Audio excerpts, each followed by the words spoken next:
السلام علیکم ورحمۃ اللہ وبرکاتہ۔ پیارے ساتھیو، یہاں سے پڑھ رہی تھی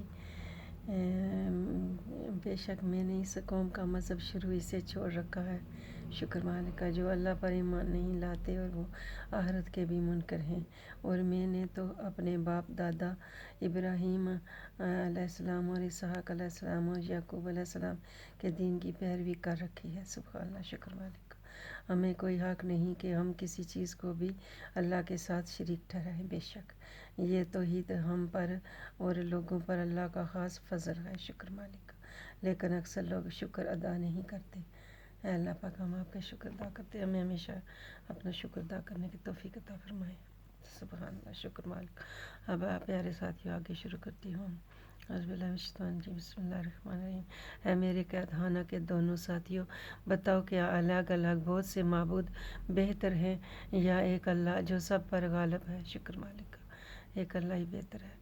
تم حقیقت میں اللہ کے سوا کسی کی عبادت نہیں کرتے ہو مگر چند ناموں کی جو خود تم نے اور تمہارے باپ دادا نے اپنے پاس سے رکھ لیے ہیں۔ اللہ کی پناہ، اللہ نے ان کی کوئی سند نہیں اتاری، حکم کا اختیار صرف اللہ کو ہے۔ بے شک اسی نے حکم فرمایا ہے کہ تم اس کے سوا کسی کی عبادت نہ کرو، آمین۔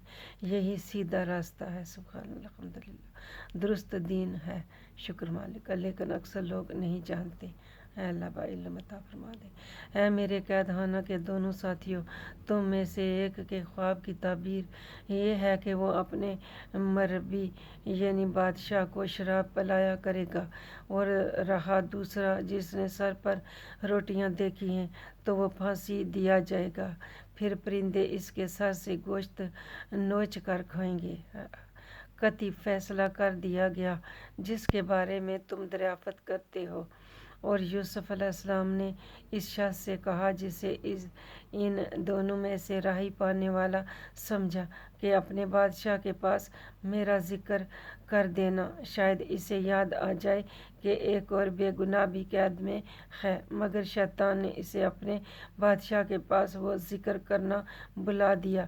نتیجتاً یوسف علیہ السلام کئی سال تک قید خانہ میں ٹھہرے رہے۔ اور ایک روز بادشاہ نے کہا، میں نے خواب میں 7 موٹی تازی گائیں دیکھی ہیں، انہیں 7 دبلی پتلی گائیں کھا رہی ہیں، اور 7 سبز خوشے دیکھے ہیں اور دوسرے 7 ہی خشک۔ ہے درباریوں، مجھے میرے خواب کا جواب بیان کرو اگر تم خواب کی تعبیر جانتے ہو۔ انہوں نے کہا، یہ پریشان خوابیں ہیں اور ہم پریشان خوابوں کی تعبیر نہیں جانتے۔ اور وہ شخص جو ان دونوں میں سے راہی پا چکا تھا بولا، اور اب اسے ایک مدت کے بعد یوسف علیہ السلام کے ساتھ کیا ہوا وعدہ یاد آ گیا، شکر مالک کا، میں تمہیں اس کی تعبیر بتاؤں گا، سو تم مجھے یوسف علیہ السلام کے پاس بھیجو۔ وہ قید خانہ میں پہنچ کر کہنے لگا، اے یوسف، اے صدق مجسم، سبحان اللہ، آپ ہمیں اس خواب کی تعبیر بتا دیں کہ 7 فربا گائیں ہیں جنہیں 7 دبلی گائیں کھا رہی ہیں، اور 7 سبز گوشے ہیں اور دوسرے 7 خشک، تاکہ میں یہ تعبیر لے کر واپس لوگوں کے پاس جاؤں، شاید انہیں آپ کی قدر و منزلت معلوم ہو جائے۔ یوسف علیہ السلام نے کہا، تم لوگ دائمی عادت کے مطابق مسلسل 7 برس تک کاشت کرو گے، سو جو کھیتی تم کاٹا کرو گے اسے اس کے خوشوں ہی میں ذخیرہ کے طور پر رکھتے رہنا، مگر تھوڑا سا نکال لینا جسے تم ہر سال کھا لو۔ پھر اس کے بعد 7 سال بہت سخت خشک سالی کے آئیں گے، اللہ کی پناہ مانگتے ہیں، وہ اس ذخیرہ کو کھا جائیں گے جو تم ان کے لیے پہلے جمع کرتے رہے تھے، مگر تھوڑا سا بچ جائے گا، شکر مالک، جو تم محفوظ کر لو گے۔ پھر اس کے بعد 1 سال ایسا آئے گا جس میں لوگوں کو خوب بارش دی جائے گی، شکر مالک کا، اور اس سال اس قدر پھل ہوں گے کہ لوگ اس میں پھلوں کا رس نچوڑیں گے، سبحان اللہ، درسان، شکریہ مالک، اللہ ایسا عطا فرمائے۔ اور یہ تعبیر سنتے ہی بادشاہ نے کہا یوسف علیہ السلام کو فوراً میرے پاس لے آؤ۔ پس جب یوسف علیہ السلام کے پاس قاصد آیا تو انہوں نے کہا اپنے بادشاہ کے پاس لوٹ جا اور اس سے یہ پوچھ کہ ان عورتوں کا اب کیا حال ہے جنہوں نے اپنے ہاتھ کاٹ ڈالے تھے، بے شک میرا رب ان کے مکر و فریب کو خوب جاننے والا ہے۔ سبحان اللہ۔ بادشاہ نے زلیخا سمیت عورتوں کو بلا کر پوچھا تم پر کیا بیتا تھا جب تم سب نے یوسف علیہ السلام کو ان کی راست روی سے بہکانا چاہا تھا؟ اللہ کی پناہ، بتاؤ وہ معاملہ کیا تھا؟ وہ سب بیک زبان بولی اللہ کی پناہ، ہم نے تو یوسف علیہ السلام میں کوئی برائی نہیں پائی۔ شکر مالک کا، سبحان اللہ تیرا احسان ہے، اللہ پاک ہمیں بھی برائیوں سے محفوظ فرمائے۔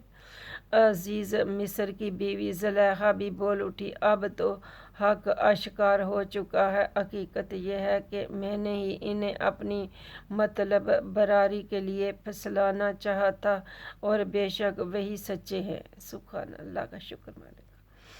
یوسف علیہ السلام نے کہا میں نے یہ اس لیے کیا ہے کہ وہ عزیز مصر جو میرا محسن و مربی تھا جان لے کہ میں نے اس کی غیابت میں پشت پیچھے اس کی کوئی خیانت نہیں کی۔ سبحان اللہ، اللہ کسی کو بھی خیانت کرنے کی توفیق نہ ہو۔ اے اللہ ہمیں خیانت کرنے سے محفوظ فرما، ہمیں امانت دار بنا مالک۔ اور بے شک اللہ خیانت کرنے والوں کے مکر و فریب کو کامیاب نہیں ہونے دیتا اور کبھی نہ ہونے دینا مالک۔ یا اللہ تیرا احسان ہے، شکر مالک کا۔ بسم اللہ الرحمن الرحیم۔ اور میں اپنے نفس کی برات کا دعویٰ نہیں کرتا، بے شک نفس تو برائی کا بہت ہی حکم دینے والا ہے۔ اللہ کی پناہ مانگتے ہیں سوائے اس کے جس پر میرا رب رحم فرما دے، اللہ ہم پر رحم فرما دے۔ بے شک میرا رب بڑا بخشنے والا نہایت مہربان ہے۔ شکر مالک۔ اور بادشاہ نے کہا انہیں میرے پاس لے آؤ کہ میں انہیں اپنے لیے مشیر خاص کر لوں۔ سبحان اللہ تیرا احسان، شکر مالک کا۔ سبحان ربی اللہ۔ سو جب بادشاہ نے آپ سے بال مشافہ گفتگو کی تو نہایت متاثر ہوا۔ سبحان اللہ۔ اور کہنے لگا ہے یوسف بے شک آپ آج سے ہمارے ہاں مقتدر اور متمد ہیں، یعنی آپ کو اقتدار میں شریک کر لیا گیا ہے۔ سبحان اللہ، میرے پیارے مالک آپ کا شکریہ۔ یوسف علیہ السلام نے فرمایا اگر تم نے واقعہ مجھ سے کوئی خاص کام لینا ہے تو مجھے سرزمین مصر کے خزانوں پر وزیر اور امین مقرر کر دو، بے شک میں ان کی خوب حفاظت کرنے والا اور اقتصادی امور کا خوب جاننے والا ہوں۔ سبحان اللہ، اللہ کا تیرا شکر ہے۔ اور اس طرح ہم نے یوسف علیہ السلام کو ملک مصر میں اقتدار بخشا۔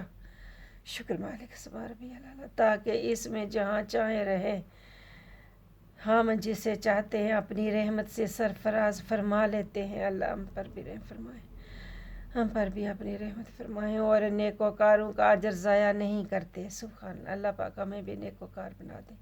اور یقیناً آخرت کا اجر ان لوگوں کے لیے بہتر ہے جو ایمان لائے۔ لبیک مالک۔ اور روش تقویٰ پر گامزن رہے، اللہ میں اسی پر گامزن رہنے کی توفیق عطا فرما دے۔ اے اللہ ہماری ایمان کی حفاظت فرما۔